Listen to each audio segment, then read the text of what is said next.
Gorr apparaît pour la première fois dans Thor God of Thunder numéro 2 en 2013. Né sur une planète sans nom, le quotidien de Gorr se résumait à une lutte mortelle contre la famine. Il croyait fortement aux dieux, mais ceux-ci ne se montrèrent jamais.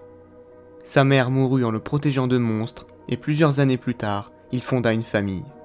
Cependant, ses enfants moururent de faim, et sa femme Hara mourut également lors d'un séisme. Gorr se retrouva alors seul avec son fils Hagar.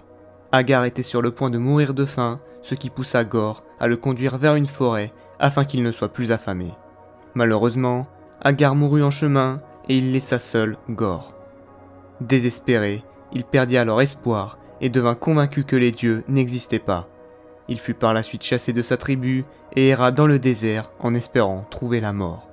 Un jour, deux dieux tombèrent sur sa planète avant de s'entretuer, ce qui rendit fou furieux Gorr lorsqu'un des dieux lui demanda son aide. Gorr récupéra alors un fragment noir et décida de tuer tous les dieux qui n'étaient jamais intervenus quand il en avait besoin. En récupérant ce fragment, la nécrolame, il fusionna avec elle et devint l'égal d'un dieu. Il rencontra Thor après avoir passé près de 2000 ans à massacrer des panthéons entiers de dieux. Cette rencontre eut lieu au 9e siècle sur Terre. Après avoir tué un dieu slave, Gorr attaqua Thor, mais il réussit à s'échapper.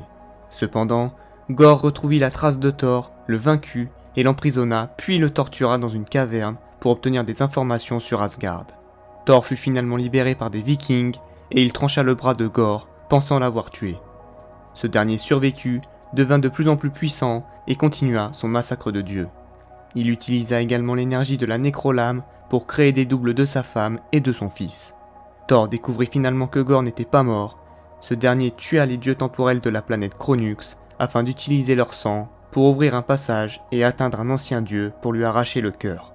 Modifiant le flux temporel et voyageant dans le futur, il tua tous les dieux existants, ne laissant vivre que Thor, devenu roi d'Asgard et seul dieu vivant.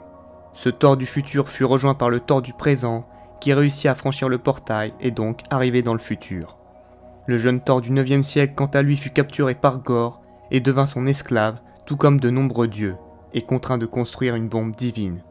Ce Thor du passé tenta de la détruire avec un fragment d'étoile, mais il fut projeté loin de la planète, où il fut retrouvé par le Thor du présent et celui du futur.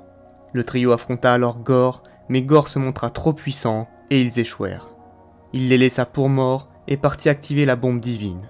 Il tua notamment sa femme, car elle l'appela Dieu. Toutefois, Hagar décida d'aider le Thor du présent après avoir reconnu que son père était devenu tout ce qu'il détestait. Rechargé par les prières du jeune Hagar et l'énergie des dieux survivants, Thor absorba l'explosion de la bombe ainsi que la nécrolame. Ensemble, les Thors combattirent Gorr et réussirent finalement à le vaincre. C'est le Thor du passé qui porta le coup fatal. Gorr est un excellent combattant à main nue ou armé et peut tenir tête à n'importe quel dieu. Ses talents de torture sont également excellents, il prétend même avoir tué un dieu de la torture. La nécrolame octroie à Gorr de nombreux pouvoirs, notamment des capacités physiques surhumaines. Par exemple, il possède une force lui permettant de soulever au moins 100 tonnes.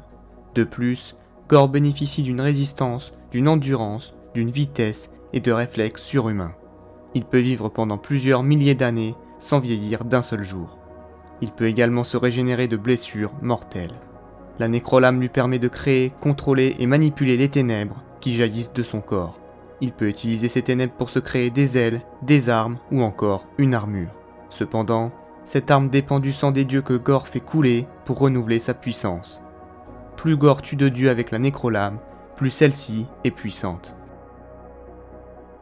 Merci d'avoir regardé la vidéo sur Gorr. Comme d'habitude, si elle vous a plu, n'hésitez pas à vous abonner et à liker. Et sur ce, je vous dis à la prochaine.